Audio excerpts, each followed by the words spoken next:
कॅन्सरसह जगा. तिसऱ्या आवृत्तीच्या निमित्ताने हे प्रकरण नव्याने समाविष्ट करण्यात येत आहे. यासाठी खरे तर स्वतंत्रपणे नवीन पुस्तक लिहिण्याचा विचार होता, परंतु याच पुस्तकात त्याचा समावेश होणे योग्य आहे असे नंतर वाटले. तसेच मधुमेह आणि हृदरोग यावरती स्वतंत्र पुस्तक लिहिणे इष्ट असून त्यांचे ऐवजी या प्रकरणाचा समावेश या पुस्तकात करणे संयुक्तिक ठरणार आहे. कॅन्सरची आधुनिक वैद्यकाची वाटचाल पाहता कॅन्सर पेशींचा समूळ नाश हेच आधुनिक वैद्यकाचे प्रमुख धोरण राहिले आहे. सुरुवातीला जेव्हा शक्य असेल तेव्हा सर्व भाग शस्त्रक्रियेने काढून टाकण्यावरच आधुनिक वैद्यकाचा भर होता आणि त्यामुळे फार मोठ्या शस्त्रक्रिया करून शक्यतो कॅन्सरग्रस्त असलेला शरीरातील जास्तीत जास्त भाग काढण्याचा प्रयत्न केला गेला. परंतु त्याने होणारी शरीराची हानी आणि कॅन्सरचा पुन्हा होत राहणारा उद्भव लक्षात घेऊन या शस्त्रकर्मामध्ये आवश्यक ते बदल करण्यात आले. विशेषतः स्तनाच्या कॅन्सरमध्ये मॉडिफाईड रॅडिकल मॅस्टेक्टॉमी MRM अर्थात शस्त्रक्रियेची सुधारित आवृत्ती जास्त प्रचलित झाली. परदेशांमध्ये किंवा भारतातही गाठ छोटीशीच असेल तर नुसती सुद्धा लंपेक्टॉमी शस्त्रकर्म केले जाते. एक्सरेच्या उदयानंतर क्षकिरणांचा चिकित्सेसाठी सुद्धा वापर सुरू झाला. त्यातून रेडिएशन थेरपी जन्माला आली. एखाद्या विशिष्ट जागी असलेली कॅन्सरची गाठ याद्वारे जाळून काढणे शक्य झाले आणि मग शस्त्रकर्माला पूरक म्हणून किंवा स्वतंत्र रीतीने रेडिएशन थेरपीचा वापर सुरू झाला. ऑर्गॅनिक केमिस्ट्रीतील शोधाने केमोथेरपीच्या रूपाने आणखी एक हत्यार आधुनिक वैद्यकाला प्राप्त झाले. विशेषतः कॅन्सरचा प्रसार शरीरात अनेक ठिकाणी झालेला असताना केमोथेरपीच्या साहाय्याने कॅन्सरचा बऱ्यापैकी खात्मा करता येऊ लागला. त्यामुळे शस्त्रकर्म, रेडिएशन आणि केमोथेरपी या तिघांच्या संयुक्त वापराने कॅन्सर पेशींचा समूळ नाश हेच आधुनिक वैद्यकाचे प्रमुख धोरण राहिले आहे. अर्थात जेव्हा या प्रकारे समूळ नाश होऊ शकत नाही तेव्हा विशेषतः रेडिएशन आणि केमोथेरपी याने शरीराची प्रतिकारक क्षमता आणखी क्षीण होत राहते आणि कॅन्सर पुन्हा डोके वर काढत राहतो.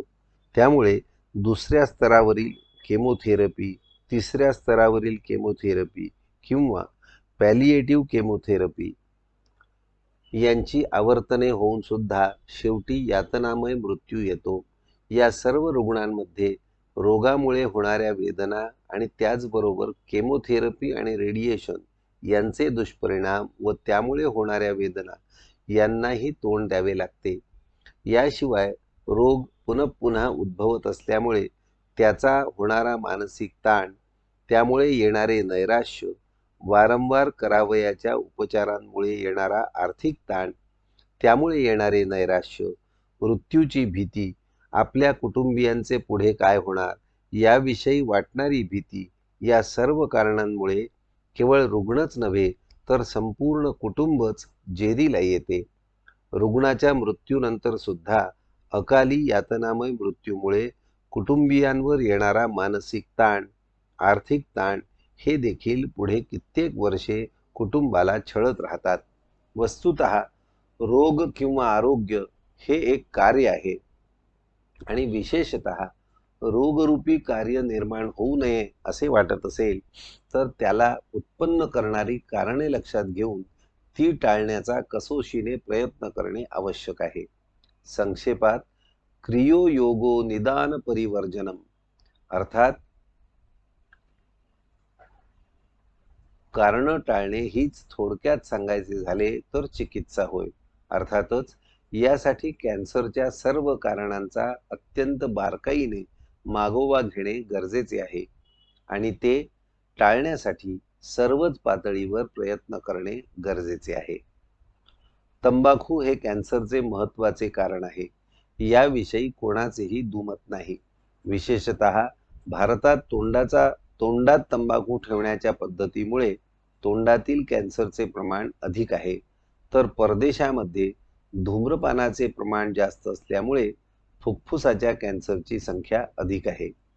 ही गोष्ट सूर्यप्रकाशा इतकी स्पष्ट असताना सुद्धा किंवा तसा स्पष्ट इशारा सिगारेटच्या पाकिटावर छापून सुद्धा किंवा सिनेमापूर्वीच्या जाहिरातीत दाखवून सुद्धा तंबाखू मुक्त जग निर्माण करण्याचा प्रयत्न सफल झालेला नाही.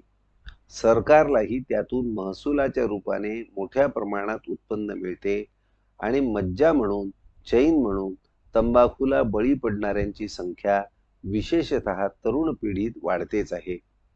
ज्याविषयी कोणाचेच दुमत नाही, त्या सर्वांना संमत अशा कॅन्सरच्या कारणांची ही कथा, तर मग बाकीच्या कारणांविषयी बोलायलाच नको. बदलती, बिघडलेली जीवनशैली हे अनेक रोगांचे मूळ कारण आहे, असे आत्ता आधुनिक वैद्यकातले लोक सुद्धा मोठ्या दिमाखाने जगाला सांगतात. पण विशेषतः कॅन्सर सारख्या रोगांमध्ये आधुनिक वैद्यकातील किती रुग्णालयात जीवनशैलीविषयी माहिती दिली जाते, रुग्णांना प्रश्न विचारून विचारासाठी उद्युक्त केले जाते किंवा जीवनशैली बदलण्याविषयी सल्ला दिला जातो. असे पाहू गेल्यास पदरी फक्त निराशा येते. कॅन्सर झपाट्याने संपूर्ण जग पादाक्रांत करायला निघालेला आहे आणि आम्ही मात्र कॅन्सर पेशींचा समूळ नाश या एकाच उपायाभोवती घुटमळत राहिलेलो आहोत. पुढच्या अवस्थेतील अनेक रुग्णांमध्ये, खरे तर सर्व रुग्णांमध्ये, या धोरणाने प्राप्त होणारे अपयश बघूनही आम्ही या धोरणाविषयी विचार करायला तयार नाही. किंबहुना बदलती जीवनशैली ही यामागचे कारण आहे असे लक्षात येऊनही खऱ्या अर्थाने त्यात लक्ष घालायला तयार नाही. जर आम्हाला प्रामाणिकपणे खऱ्या अर्थाने कॅन्सरवर किंवा सर्वच रोगांवर विजय मिळवायचा असेल, तर आयुर्वेदाच्या सर्वांगीण आणि व्यापक दृष्टिकोनाला पर्याय नाही. आयुष्याचा खूपच सखोल विचार त्याच्या सर्व घटकांसह आणि अवस्थांसह आयुर्वेदाने मांडलेला आहे.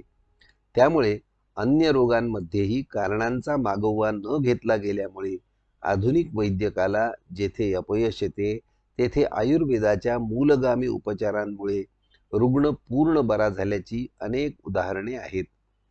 साध्या सर्दी खोकल्यापासून दमा, कावीळ ते संधिवात, आमवात अशा विविध रोगांमध्ये हजारो वर्षे आपल्या प्रभावीपणाने आयुर्वेदाने त्याच्या तत्वज्ञानातील भक्कमपणा सिद्ध केला आहे. जेव्हा कोठूनच काही आशेचा किरण दिसत नाही, तेव्हा कॅन्सरचे रुग्ण साहजिकच आयुर्वेदाकडे वळतात. पण तोपर्यंत दुखणे खूपच विकोपाला गेलेले असते.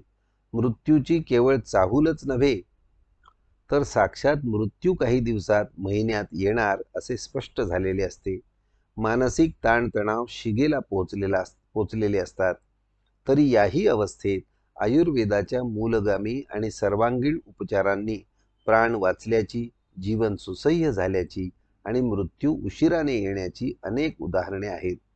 तेव्हा कॅन्सर पुन्हा पुन्हा उद्भवू नये असे वाटत असेल किंवा पुढच्या पिढीतील लोकांना तो होऊ नये असे वाटत असेल, तर कॅन्सरच्या कारणांचा मागोवा घेणे आणि ती टाळणे अत्यंत गरजेचे आहे. सुमारे 50 वर्षांपूर्वीपर्यंत मानवी जीवन बरेचसे नैसर्गिक आणि निसर्ग नियमांना धरून होते.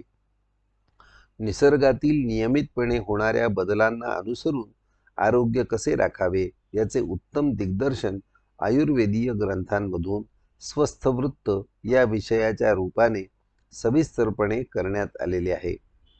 आयुर्वेदिक lifestyle the key to health हे माझे इंग्रजीतील पुस्तक आणि त्याचे प्रकाशनाच्या वाटेवर असलेले मराठी भाषांतर आयुर्वेदीय जीवनशैली आरोग्याची गुरुकिल्ली, तसेच माझ्या प्रसारण इंटरनेट रेडिओवरील मराठी, इंग्रजी आणि हिंदी मुलाखती www.eprasaran.com या सर्व माध्यमातून आत्ताच्या काळात आयुर्वेदानुसार आरोग्य कसे सांभाळावे याविषयी सांगोपांग माहिती देण्याचा मी प्रयत्न केला आहे.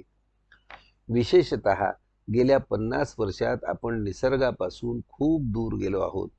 पूर्वी ब्राह्ममुहूर्तावर म्हणजे सूर्योदयापूर्वी 1.5 तास उठून दिवसभराच्या कार्यक्रमाला आरंभ व्हायचा आणि सूर्यास्तापर्यंत सर्व व्यवहार पूर्ण करून रात्रीचा काळ हा विश्रांतीसाठी वापरला जायचा. निसर्गामध्ये पशुपक्ष्यांचा जीवनक्रम अजूनही असाच आहे. परंतु विशेषतः विजेच्या शोधाने आणि वापराने रात्री उशिरापर्यंत जागणे, उशिरा जेवणे, त्यामुळे सकाळी उशिरा उठणे, घाईघाईने कसे तरी आवरून नोकरी व्यवसायाला जाणे, अशा गोष्टी सुरू झाल्या आहेत. आधुनिक विज्ञानाचा एकूण वापर माणसाचे कष्ट कमी करून सुखसुविधा उपलब्ध करून देण्याकडे राहिल्यामुळे कष्टाची सवय गेली. विलासी किंवा ऐशोआरामाची मनोवृत्ती निर्माण झाली. स्त्रियांचे शिक्षण, त्यांचे करिअर या सर्व गोष्टींमुळे त्यांच्याही हातात पैसा खेळू लागला. कुटुंबाकडे लक्ष दिले जाणारे लक्ष कमी होऊ लागले. घरी स्वयंपाक करण्यापेक्षा बाजारात सहज उपलब्ध पदार्थ नियमितपणे वापरात येऊ लागले. या सर्व गोष्टींचे आरोग्यावर दीर्घकालीन काय परिणाम होतील याचा कोणीही विचार केला नाही. आधुनिक वैद्यकाचा एकूणच भर लक्षणांपासून तात्पुरती मुक्ती, सिम्प्टोमॅटिक रिलीफ असा राहिल्यामुळे रोगाच्या कारणांचा मागोवा घेऊन मुळापासून उपचार करणे हा दृष्टिकोन नाहीसा झाला. विशेषतः कॅन्सरच्या बाबतीत सुद्धा आधुनिक विज्ञानाचा भर कॅन्सरच्या पेशींचा नाश आणि वेदनाशमन औषधांच्या सहाय्याने लक्षणांपासून तात्पुरती मुक्ती असाच राहिलेला आहे. कॅन्सरच्या दृष्टीने विचार करता तंबाखू विरोधात देखील खऱ्या अर्थाने सामाजिक चळवळ उभी राहू शकली नाही. फार तर फास्ट फूड, जंक फूड, वाढते मानसिक ताणतणाव यांचा कॅन्सरचे कारण म्हणून विचार होऊ लागला. पण आजची वस्तुस्थिती मात्र कल्पनेच्या बरीच पलीकडची आहे. आज अगदी लहान बाळांपासून ते 80-90 वर्षांच्या वृद्धांपर्यंत कोणालाही कॅन्सर होत असल्याचे निदर्शनास येते आहे. अनेकदा तंबाखू, अनुवंशिकता, मानसिक ताणतणाव किंवा फास्ट फूड, जंक फूड अशी कोणतीच कारणे आढळून येत नाहीत. नुकतेच जॉन हॉपकिन संस्थेने दुर्दैव हे बहुतेक कॅन्सर रुग्णांचे प्रमुख कारण असल्याची हाकाटी केली आहे. वस्तुतः आयुर्वेदानुसार दैव म्हणजे दुसरे तिसरे काही नसून आपलेच मागच्या जन्मीचे कर्म. अशा प्रकारे दुर्दैव मागच्या जन्मीच्या वाईट कर्माची फळे हे काही व्यक्तींमध्ये रोगाचे सुद्धा कारण असते, असेही आयुर्वेदाला संमत आहे. परंतु इतक्या मोठ्या प्रमाणात सर्व लोकांचे दुर्दैव एकाच वेळी एकाच पद्धतीने फळाला येणे तर्कदृष्ट्या संगत नाही. आधुनिक वैद्यकात जन्माला येणे, मृत्यू होणे म्हणजे काय या गोष्टीचा फारसा उहापोह केला गेलेला नाही. किंबहुना बरीच नास्तिक मंडळी मृत्यूनंतर आत्म्याचे अस्तित्व, कर्मविपाक या गोष्टी नाकारतात. तेव्हा दुर्दैव हे सर्व रोगांमध्ये खरे तर कारण असू शकत नाही. याचा स्पष्ट अर्थ असा की एका चौकटीच्या पलीकडे आधुनिक वैद्यकाचा कार्यकारण भावाचा विचार जाऊ शकत नाही. एका बाजूला आत्ताच्या रोगांची पाळेमुळे जीवनशैलीत आहेत असे म्हणत असताना मागे सांगितल्याप्रमाणे जीवनशैलीतील बदल कोणी अभ्यासताना दिसत नाही. त्यातही शेतीच्या आधुनिक तंत्रज्ञानामुळे आहारात झालेले बदल अत्यंत दुर्लक्षित राहिलेले आहेत. आहारातूनच शरीर बनते आणि आहारातूनच प्रामुख्याने रोग निर्माण होतात. आहारासंभवो वस्तू रोगाश्चाहार संभवाः या आयुर्वेदाचा मूळ तत्वाचा आज संपूर्ण जगालाच विसर पडला आहे. विशेषतः संकरित बियांचा वापर, शेतकऱ्याला दरवर्षी बियाणे विकत घ्यायला लावण्याची बळजबरी याचा गांभीर्याने विचार करण्याची गरज आहे. अशा संकरित वाणातून निर्माण झालेली बीजे स्वतः प्रजननक्षम नसल्यामुळे ते सेवन करणाऱ्या मनुष्य जातीच्या प्रजनन क्षमतेचे काय वाटोळे होत असेल याची कल्पनाच केलेली बरी. त्यातही या संकरित वाणांना स्वतःची प्रतिकारशक्ती चांगली नसल्यामुळे ती रोगांना बळी पडण्याची शक्यता जास्त. त्यासाठी प्रतिबंधात्मक म्हणून कीटकनाशकांचा वापर, इतकेच नव्हे तर उत्पादन वाढविण्यासाठी रासायनिक खतांचा वापर, या सर्वांमुळेच आम्हीच आमच्या अन्नात विष मिळवायला सुरुवात केली. एकंदरच सजीव सृष्टीवर त्याचा परिणाम झाल्याशिवाय कसा राहील, या विचारातूनच स्फूर्ती घेऊन विशेषतः परदेशांमध्ये सेंद्रिय शेतीची चळवळ उभी राहिली आणि भारतातही याविषयी थोडीफार जागरूकता आली. आहारामध्ये झालेल्या एवढ्या प्रचंड प्रमाणातील उलथापालथीचा काहीच विचार न करता दुर्दैव हे कॅन्सरचे कारण मानणे, हे म्हणजे आयुर्वेदीय व्यावसायिकांनी सुद्धा कारणांमधील हे बदल लक्षात घेतले नाहीत तर पथ्यापथ्य संकल्पना खूप अपुरी राहते आणि म्हणून खरं तर सर्व समाजानेच खडबडून जागे होण्याची वेळ आता आलेली आहे. कारण प्रश्न शेवटी आपल्या आणि सर्व सजीवांच्याच अस्तित्वाचा आहे. यांत्रिकीकरणामुळे बैलांची जागा ट्रॅक्टरने घेतली. स्वयंचलित वाहनांमुळे बैलगाडी, घोडागाडी यांसारख्या गोष्टी हद्दपार झाल्या आणि त्यातून पशुधन झपाट्याने कमी होत गेले. वनस्पती सृष्टी आणि प्राणीसृष्टी यांच्या परस्पर सहकार्याने संपूर्ण निसर्गाचा समतोल साधला जात होता. पाळीव पशुधन कमी झाल्यामुळे सेंद्रिय शेतीसाठी लागणारे सेंद्रिय खत मिळेनासे झाले. त्याची जागा रासायनिक खताने घेतली. दुधाला जसा भाव येऊ लागला तसे लोकांनी वासराचे दूध तोडले. ते शहरांकडे पाठवून त्याचा पैसा करायला सुरुवात केली. परिणामी वासरे अशक्त राहून गायींच्या पुढच्या पिढ्याच अशक्त होत गेल्या. त्यांचे दूध कमी झाले. त्यावर उतारा म्हणून परदेशातून संकरित बैलाचे वीर्य आणून गायींची कृत्रिम फलधारणा करण्याचे चक्र सुरू झाले. नैसर्गिक समागम होऊन वासरांचा जन्म होण्याची प्रक्रियाच थांबली. संकरित बैलाचा कोणत्याच कामासाठी उपयोग नसल्यामुळे मोठ्या प्रमाणात साठवलेले वीर्य परदेशातून येते. जन्मानंतर लगेचच त्याला मारले जाते आणि चवीने त्याचे मांस खाल्ले जाते. त्याच्या वियोगाने आईची होणारी शोकाकुल अवस्था कोणीच लक्षात घेण्यास तयार नाही. त्याही अवस्थेत तिने दिलेले दूध आम्ही निशंक मनाने ग्रहण करतो. एकंदरीतच व्यापारी वृत्ती निर्माण झाल्याने गाय किंवा बैल यांच्याकडे कुटुंबाचा एक घटक म्हणून पाहण्याची मानसिकता संपत चालली. ह्या प्रकाराने होणाऱ्या हार्मोन्समधील बदलाला कोणीच विचारात घेत नाही. हार्मोन्सची कमतरता असेल तर कृत्रिम रीतीने केलेले हार्मोन्स औषध स्वरूपात देऊन तात्पुरते काम भागविले जाते, किंवा एखाद्या हार्मोन्सचे प्रमाण वाढलेले असेल तर त्याच्या विरोधी हार्मोन्स औषधाच्या स्वरूपात वापरून पुन्हा तात्पुरते उपाय योजले जातात. कोंबडी, डुकरे यासारख्या मांसाहारात नित्य नियमाने सेवन केल्या जाणाऱ्या पशूंच्या उत्पादनाबाबत बोलायलाच नको. छोट्या व्यवसायातून त्याची आता मोठ्या फॅक्टरीमध्ये रूपांतरे झाली आहेत आणि केवळ नफ्याचा विचार करून लवकरात लवकर कसा पैसा मिळविता येईल या उद्देशाने संशोधने केली जातात. मोठ्या प्रमाणात हार्मोन्स, प्रतिजैविक, अँटीबायोटिक्स यांचा वापर केला जातो.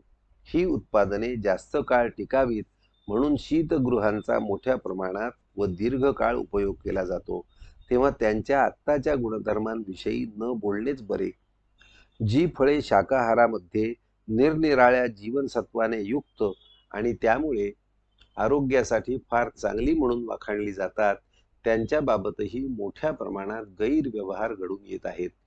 कीटकनाशकांचा मोठ्या प्रमाणात वापर, टिकविण्यासाठी विविध रासायनिक पदार्थांचा वापर किंवा मेणाचा थर देणे, गोडी वाढविण्यासाठी केमिकल्सची इंजेक्शने देणे, असे अनेक गैरप्रकार शाकाहाराच्या बाबतीतही सध्या केले जातात. एकंदरीतच धर्माचे अधिष्ठान सुटत चाललेले असून अनैतिक मार्गाने झटपट पैसा मिळवून तात्कालिक सुख मिळवायचे याकडे समाजाचा ओढा आहे. अर्थात याला अपवादयुक्त असणारे प्रामाणिक लोकही जगात आहेत आणि खरे तर त्यांच्यामुळेच समाज टिकून आहे. परंतु त्यांची संख्या झपाट्याने कमी होऊन संपूर्ण समाजच अराजकतेच्या गर्तेत लोटला जाण्याची शक्यता निर्माण झाली आहे. कॅन्सरच्या किंवा आत्ताच्या काळातील रोगांच्या कारणांचा मागोवा घेताना याला खूप आयाम आहेत आणि अनेक पातळींवर या सर्व गोष्टींचा विचार व्हायला पाहिजे ही गोष्ट स्पष्ट आहे. शिवाय सुमारे 50 वर्षांपासून हे बदल घडून येत असल्यामुळे आता आपण त्याच्यावर उपाय करायला सुरुवात केली तरी सुद्धा त्याची खऱ्या अर्थाने फळे मिळण्यासाठी 50 वर्षे एवढा कालावधी द्यावा लागणार आहे. आणि सध्याची समाजाची अवस्था तर गाढ निद्रेसारखी आहे. तात्पुरता मलमपट्टीलाच आपण उपचार समजत आहोत. यात बदल घडून आणावयाचे असल्यास फार मोठ्या प्रमाणात लोकांच्या मानसिकतेतच बदल घडवून आणणे गरजेचे आहे. दूरगामी परिणामांसाठी या दृष्टीने तातडीने पावले उचलण्याची गरजच आहे.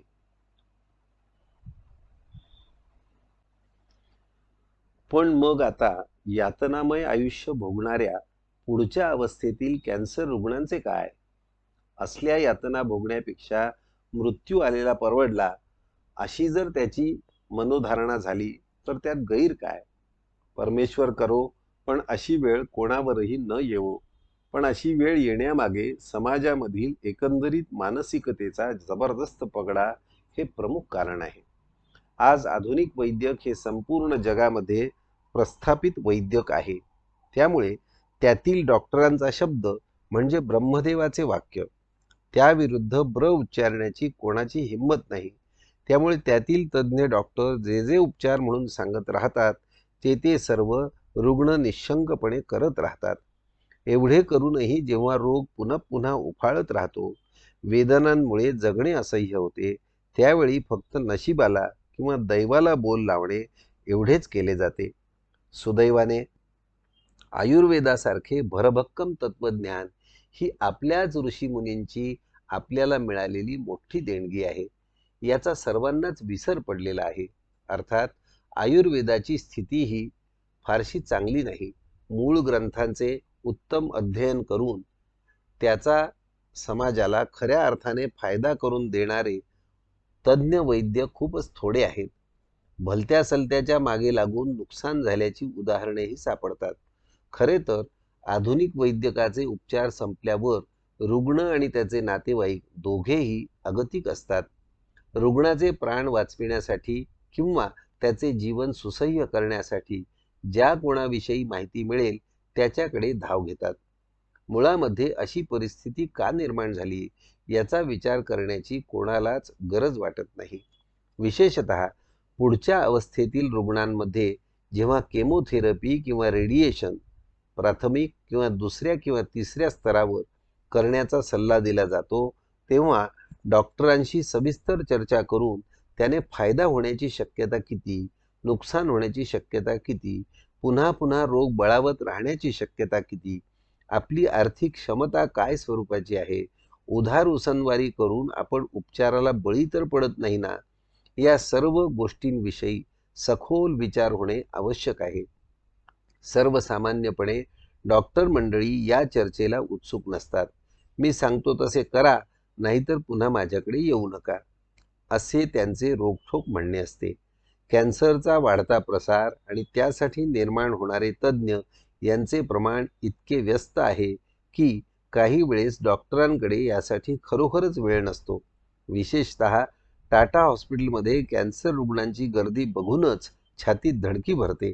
तेव्हा अशा डॉक्टरांना वेगळ्या काही प्रकाराने विचार ही गोष्टच शक्य नाही. त्यांची मानसिकता बदलविता येणे ही फार अवघड गोष्ट आहे. अशा परिस्थितीत रुग्णाने आणि त्याच्या नातेवाईकाने पुढाकार घेऊन आपल्याला नेमके काय हिताचे आहे याबाबत साधक बाधक विचार करणे गरजेचे आहे. पूर्वीच्या रुग्णांच्या गाठीभेटी घेऊन त्यांचा अनुभव काय सांगतो हे डोळसपणे विचारात घ्यावे. आयुर्वेद किंवा अन्य उपचार पद्धती यांची माहिती घेण्याचा प्रयत्न करावा. अर्थात त्यातील तज्ज्ञ आणि अनुभवी व्यक्तींशी संपर्क करावा. आधुनिक वैद्यक हे जगातले एकमात्र वैद्यक नाही, हे निश्चित ध्यानात ठेवावे. दुर्दैवाने भारतीयांना देखील आयुर्वेद शास्त्राचा फारसा परिचय नाही. हा परिचय होण्यासाठी माझ्या ई प्रसारणवरील मराठी मुलाखती चांगल्या उपयोगी पडतात. आयुर्वेदाविषयीचे गैरसमज दूर करून आयुर्वेदाचा कशा पद्धतीने उपयोग होईल हे समजून घेणे हे सर्व समाजाच्या दृष्टीने गरजेचे आहे. कॅन्सरचे निदान झाल्याच्या अवस्थेपासून ते मृत्यूपर्यंतच्या शेवटच्या अवस्थेपर्यंत निरनिराळ्या स्तरावर आयुर्वेद अनेक अर्थाने उपयोगी ठरतो. डॉक्टरांनी सुद्धा याविषयी माहिती घेऊन आयुर्वेदाविषयीचे आपले अज्ञान दूर करण्याचा प्रयत्न करावा. यातून असे लक्षात येते की जेव्हा कॅन्सर सुरुवातीच्या अवस्थेत असतो त्याचा अन्य कुठेही प्रसार झालेला नसतो आणि शस्त्रकर्माने तो जरुरीप्रमाणे काढून टाकून केमोथेरपी व रेडिएशन देऊन त्याचा पूर्ण खात्मा करता येतो, तेव्हाच आणि तेवढ्याच अवस्थेत आधुनिक वैद्यकाने दीर्घकाळ रोगविरहित अवस्था प्राप्त झालेली आढळून येते. अर्थात येथेही आयुर्वेदाच्या सर्वांगीण व मूलभूत दृष्टिकोनातून रोगाची कारणे जाणून घेऊन ती टाळण्याचा सल्ला देणे व आयुर्वेदातील पंचकर्म व रसायन चिकित्सेने केवळ रोगाला प्रतिबंधच नव्हे तर व्यक्तीला आरोग्य संपन्न जीवन प्राप्त करून देणे आवश्यक आहे. व्यवहारतः मात्र प्राथमिक अवस्थेतील रुग्णाने किंवा नातेवाईकाने नुसता आयुर्वेद शब्द उच्चारला तरी बहुतेक कॅन्सर तज्ज्ञांच्या कपाळाला आठ्या पडतात. स्वतःला आयुर्वेदाविषयी त्याच्या तत्वज्ञानाविषयी थोडे सुद्धा ज्ञान नसूनही ही मंडळी प्रखरपणे त्याला विरोध करतात. आधुनिक वैद्यक हेच प्रमुख असल्याने रुग्ण मुकाट्याने त्यांचे म्हणणे ऐकतो आणि आयुर्वेदाची मदत घेण्याचा विचारही टाळतो. येथे खरे तर माझ्या रुग्णाचे स्वास्थ्य हा माझ्या जिव्हाळ्याचा विषय आहे. रुग्ण माझे किंवा आयुर्वेदीय तज्ज्ञाचे मत घेणारच आहे.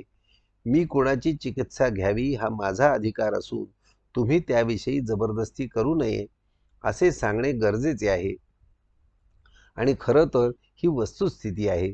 जे रुग्ण डॉक्टरांसोबत एक चकारही शब्द काढत नाहीत आणि त्यांनी दिलेली विषस्वरूप केमोथेरपी कोणताही मागचा पुढचा विचार न करता सहजपणे स्वीकार करतात, तेच रुग्ण आयुर्वेदीय चिकित्सकाकडे आल्यावर मात्र त्याला भंडावून सोडतात.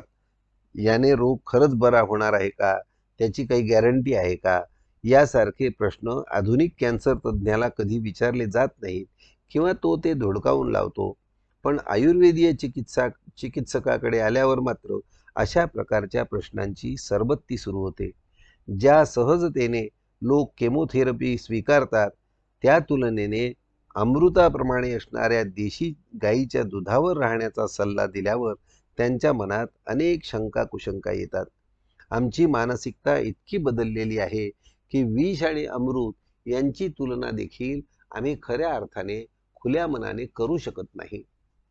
तेव्हा प्राथमिक अवस्थेतच आधुनिक वैद्यकाच्या चिकित्सेच्या जोडीलाच आयुर्वेदानुसार जीवनशैली समजून घेतली व केवळ सेंद्रिय पदार्थांचा ऑर्गॅनिक फूड खाण्यासाठी वापर केला, आहारामध्येच देशी गाईच्या दुधाच्या सेवनावर भर दिला आणि एकूणच उपचाराला योगाची जोड दिली, तसेच तज्ज्ञ वैद्याच्या सल्ल्याने योग्य ते आयुर्वेदीय उपचारही घेतले तर दीर्घकाळ नुसतेच रोगरहित नव्हे तर आरोग्य संपन्न जीवन जगता येईल आणि एकूण समाजाची मानसिकताही त्यामुळे बदलेल. रोग जेव्हा पुढच्या अवस्थेत गेलेला असतो तेव्हा मात्र जास्त कसोटीचा काळ असतो. आधुनिक वैद्यकातून प्राप्त होणाऱ्या फायद्याचे प्रमाण खूप कमी असते, नुकसान मात्र खूप मोठे असते आणि पुन्हा पुन्हा रोग बळावून यातनामय मृत्यू येण्याची टांगती तलवार डोक्यावर असते. या सर्वांवर कडी म्हणजे उपचारांमुळे येणारा आर्थिक ताण व त्यामुळे येणारे नैराश्य. अशा परिस्थितीत डोके पूर्ण शांत ठेवून सर्व गोष्टींचा साधक बाधक विचार करून उपचार पद्धतीची निवड करावी. फक्त आधुनिक वैद्यकातले उपचार घेतले तरच आपण खऱ्या अर्थाने उपचार घेतले ही संकल्पना डोक्यातून काढून टाकावी. उलट पक्षी आयुर्वेदाचे उपचार जास्त मूलगामी व सर्वांगीण आहेत. त्याचे काहीही दुष्परिणाम होत नाहीत. उलट प्रतिकार क्षमता वाढून रोगाला चांगल्या प्रकारे तोंड देता येते. त्यामुळे त्या उपचाराची निवड करणे हा सूज्ञ मार्ग होय. दुर्दैवाने अनेक नातेवाईक मंडळी व परिचितातील डॉक्टर मंडळी यात BAMS डॉक्टरही आले केवळ आयुर्वेदाच्या उपचार संकल्पनेला कडाडून विरोध करतात व वेळ प्रसंगी भावनिकदृष्ट्या चक्क ब्लॅकमेलही करतात. पैसे वाचविण्यासाठी आयुर्वेदाचे उपचार केले जात आहेत असाही बोभाटा केला जाऊ शकतो. तेव्हा येथे विचारपूर्वकच निर्णय घेणे गरजेचे आहे. आधुनिक वैद्यकाच्या केमोथेरपी व रेडिएशनच्या दुष्परिणामाबरोबरच विशेषतः ट्रान्सप्लांट सर्जरी मधील धोके समजून घेण्याची नितांत गरज आहे. विशेषतः ब्लड कॅन्सरमध्ये बोन मॅरो ट्रान्सप्लांटचा सल्ला दिला जातो किंवा किडनी किंवा लिव्हरच्या कॅन्सरमध्ये त्यांचे ट्रान्सप्लांट सुचविले जातात. हे बाहेरून घेतलेले अवयव शरीराने आत्मसात करण्यासाठी शरीराची प्रतिकारक क्षमता नेस्तनाबूत केली जाते. त्यातून किरकोळ इन्फेक्शनही रौद्ररूप धारण करण्याची शक्यता असते. माझ्या माहितीत नुकतेच अशा प्रकारचे बोन मॅरो ट्रान्सप्लांट झाल्यावर रुग्णाला कावीळ होऊन त्याचे देहावसान झाले असे उदाहरण आहे. कावीळ होण्यापूर्वी केलेल्या बोन मॅरोच्या परीक्षणानुसार रुग्ण रोगमुक्त झाला होता. त्यामुळे ही कशी उपयुक्त गोष्ट आहे असे ते तज्ज्ञ डॉक्टर मोठ्या अभिमानाने सांगत होते. अर्थात यशस्वी बोन मॅरो ट्रान्सप्लांट या दृष्टीने ही केस अभिमानाची असली तरी जर रुग्णच जिवंत राहिला नसेल तर त्या गोष्टीचा काय उपयोग. याविषयी त्या डॉक्टरांशी चर्चा केली असता बोन मॅरो ट्रान्सप्लांटची यशस्वीता 65 ते 70% असल्याची त्यांनी माहिती दिली. आपला रुग्ण 65% मध्ये मोडणार का 35 मध्ये बसणार याचा आधी अंदाज येणे रुग्ण व त्याचे नातेवाईक यांच्यासाठी गरजेचे आहे. पण दुर्दैवाने रुग्ण आर्थिकदृष्ट्या सक्षम असल्यास प्रायः या प्रकारच्या शस्त्रक्रिया केल्या जातात. अर्थात खरे सक्षम किती आणि जीव वाचविण्याचा तो एकमेव मार्ग आहे असे समजून सर्वस्व पणाला लावणारे किती हाही प्रश्न महत्त्वाचा ठरतो. तेव्हा सर्व शक्यतांचा विचार करून आपली आर्थिक कुवत, रुग्णाची मानसिकता, त्याची शारीरिक स्थिती, त्याने केलेले कारणांचे सेवन, 35 वर्षे नियमाने तंबाखू खाल्ली असेल तर उपचाराला मर्यादा येणारच. या सर्व गोष्टींचा विचार करून मगच योग्य निर्णय घ्यावा.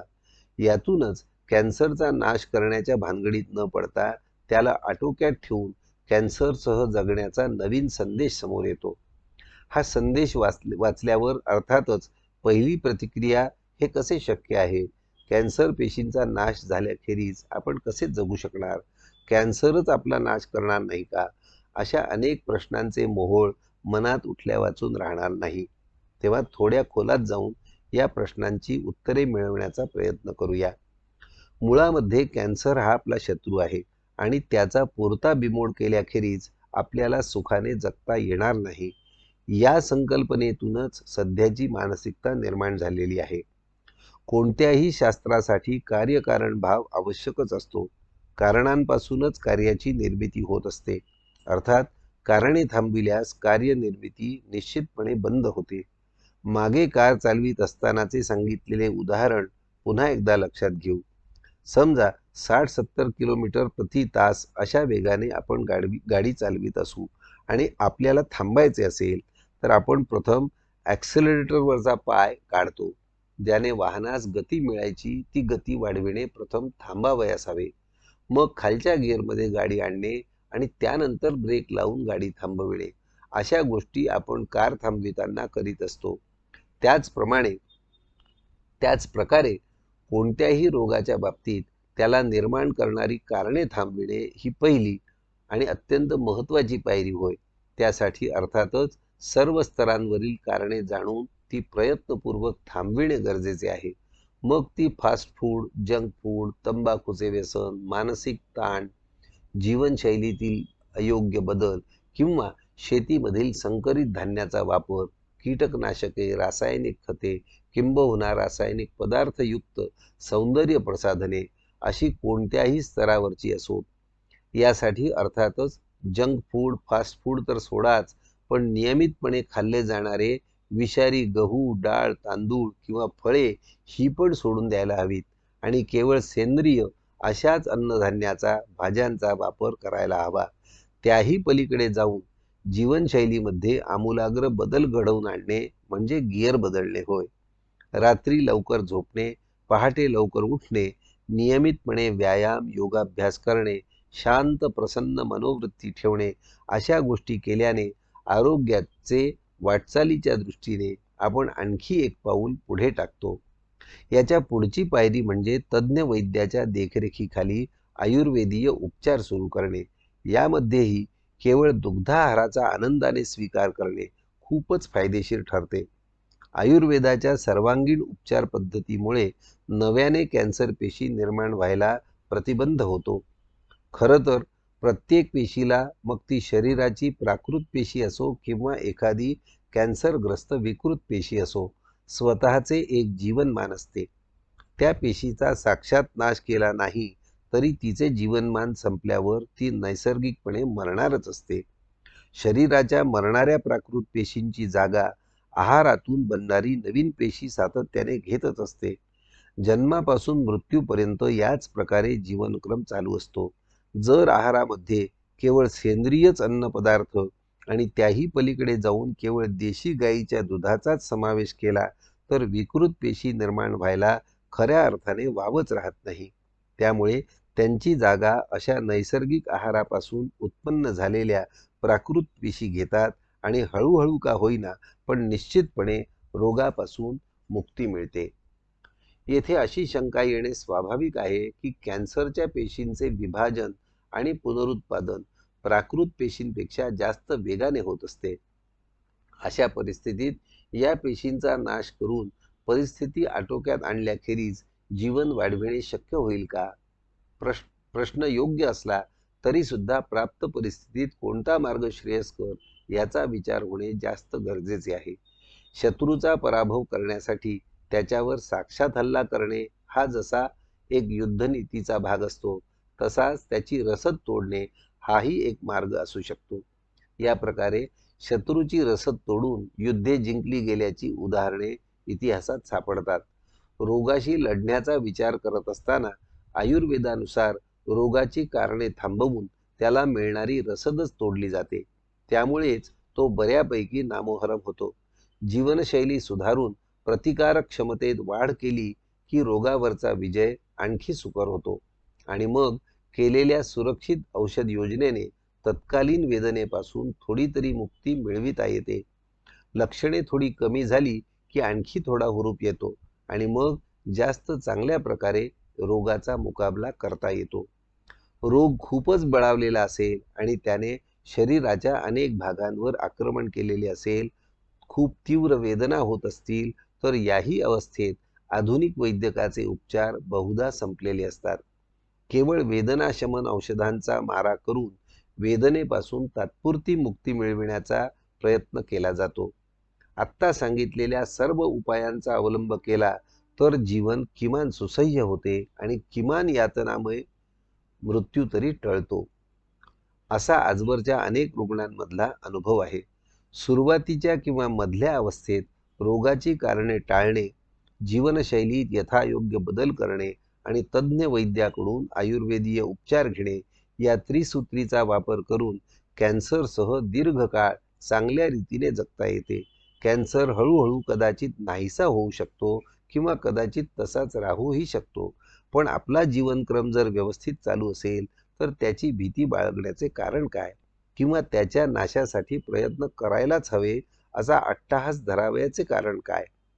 अहिंसा प्राणवर्धनानाम, अर्थात प्राणवर्धन करणाऱ्या गोष्टीमध्ये अहिंसा सर्वश्रेष्ठ आहे, असे आयुर्वेदातील एक सूत्र आहे.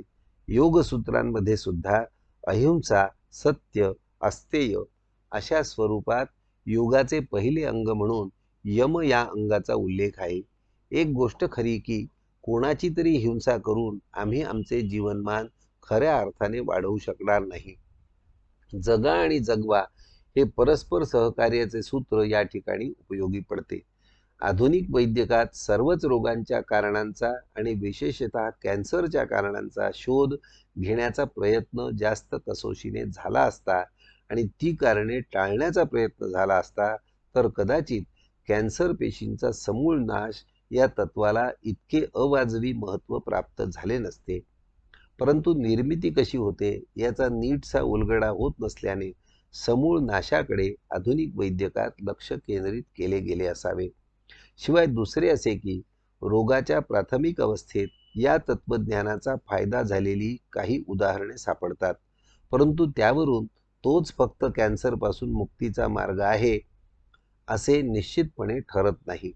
या संदर्भात आपली उद्दिष्टेही एकदा नीट विचार करून पक्की करायला हवीत. संपूर्णतः रोगमुक्ती असेच खरे तर आपले उद्दिष्ट असायला हवे, यात काही शंकाच नाही. परंतु पुढच्या अवस्थेत जेव्हा ते साध्य करणे शक्य नसते, तेव्हा जीवन सुसह्य होणे, जीवनमान जेवढे वाढविता येईल तेवढे वाढविणे आणि कमीत कमी यातनांसह मृत्यू येणे, या गोष्टी साध्य करणे हे आमचे उद्दिष्ट असले पाहिजे. आणि त्यासाठी आयुर्वेदाच्या त्रिसूत्रीचा वापर करून रोगासह दीर्घकाळ चांगल्या रीतीने जगण्यास शिकले पाहिजे. या प्रकारचा मानसिकतेतील बदल हा सुरुवातीला खूप अवघड वाटतो, किंबहुना अशक्यप्रायच वाटतो. आधुनिक वैद्यकानुसार उपचार करून यातनामय अकाली मृत्यूला सामोरे जायचे का? आयुर्वेदाच्या त्रिसूत्रीचा वापर करून कॅन्सरसह का असेना पण आनंदाने जगण्याचा मार्ग स्वीकारायचा का? हे दोन्ही क्षेत्रातील रुग्णांचे अनुभव घेऊन ठरवावे. आयुर्वेदानुसार खरे तर प्रत्येक रुग्ण हा स्वतंत्रपणेच विचारात घ्यावा लागतो. त्यामुळे दुसऱ्या रुग्णाच्या अनुभवावरून या रुग्णाच्या बाबतीत काय होईल असे ठरविणे अवघड असते. औषधे देखील रुग्णागणिक बदलतात. एकच औषध सर्व रुग्णांना दिले जात नाही. तरीसुद्धा अन्य रुग्णांचा अनुभव हा निदान आशेचा किरण दाखविणारा, हुरूप वाढविणारा ठरतो. तर आधुनिक वैद्यकातील उपचारांचे अनेक अनुभव निराशेच्या गर्तेत लोटणारे ठरतात. त्यामुळेच खरे तर कॅन्सर या शब्दाच्या उच्चारानेच छातीत धडकी भरून रुग्ण अर्धमेला होतो. केवळ कॅन्सर पेशींचा नाश करणे या एककेंद्रित विचारसरणीमुळे ही परिस्थिती ओढवलेली आहे. कारणे थांबविण्याचा सल्ला आधुनिक वैद्यकाने आता तरी द्यायला सुरुवात केली तरी सुद्धा जीवन सुसह्य होईल. एकंदरीने विचार करता कॅन्सरच्या निरनिराळ्या अवस्थांमध्ये उद्दिष्टे निरनिराळी ठेवूनही कॅन्सरवर काही अर्थाने विजय मिळविणे, त्याला आटोक्यात ठेवणे शक्य आहे. सुरुवातीच्या अवस्थेत आधुनिक वैद्यकाचे उपचार घेतले तरी त्याचे बरोबर आयुर्वेदीय तज्ज्ञाचा सल्ला घेऊन जीवनशैली सुधारून सुयोग्य अन्नाचा वापर करून कॅन्सरपासून कायमची मुक्ती हे उद्दिष्ट साध्य करता येईल. मधल्या अवस्थेत रोग पुन्हा पुन्हा उकाळत असताना आधुनिक वैद्यकाचे उपचार घ्यावेत किंवा कसे, याविषयी साधक बाधक विचार करून मगच योग्य तो निर्णय घ्यावा. आयुर्वेदाचे उपचार रोगाची तीव्रता कमी करणे, रोगाचा पुनरुद्भव लांबविणे आणि जीवन सुसह्य बनविणे यासाठी याही अवस्थेत निश्चितपणे उपयोगी पडतो. मात्र त्यासाठी तज्ज्ञ वैद्याचे सहाय्याने आयुर्वेदीय त्रिसूत्रीचा वापर आवश्यक आहे. रोग विकोपाला गेलेला असताना आधुनिक उपचाराला फारसा वाव नसतोच. केवळ वेदना कमी करण्याचा प्रयत्न करणे असे त्यांच्याकडून केले जाऊ शकते. तज्ज्ञ वैद्याच्या देखरेखीखाली आयुर्वेदाच्या त्रिसूत्रींनी निदान यातनामय मृत्यू टाळता येऊ शकतो. मधल्या आणि शेवटच्या अवस्थेत रोगासह चांगल्या रीतीने जगता येऊ शकते, हे मनावर ठसविणे अत्यंत आवश्यक आहे. आयुर्वेदीय उपचार घेतले गेलेल्या रुग्णांच्या हकीकती लक्षात घेतल्यास मानसिकता बदलास निश्चित मदत होईल. म्हणून हे रुग्णांचे अनुभव नवीन प्रकरण स्वरूपात या पुस्तकात मी समाविष्ट करीत आहे. त्या रुग्णांचा किंवा त्यांच्या नातेवाईकांचा संपर्कही त्यात सांगितलेला असल्यामुळे शंका वाटल्यास माझे दवाखान्यात संपर्क साधावा. आवश्यक वाटल्यासच रुग्णांच्या नातेवाईकांशी बोलावे. मात्र रुग्णाच्या नातेवाईकांना कोणताही मानसिक त्रास होणार नाही अशी यातून खबरदारी घ्यावी. शेवटी स्वतःचा अनुभव हाच खरा मार्गदर्शक असतो. तेव्हा रुग्णांनी ह्या मार्गाने वाटचाल करून पाहावी. त्यांना त्याचे फायदे अनुभवास आल्याशिवाय राहणार नाहीत. सर्वांना दीर्घ आयुरारोग्य लाभो ही सदिच्छा.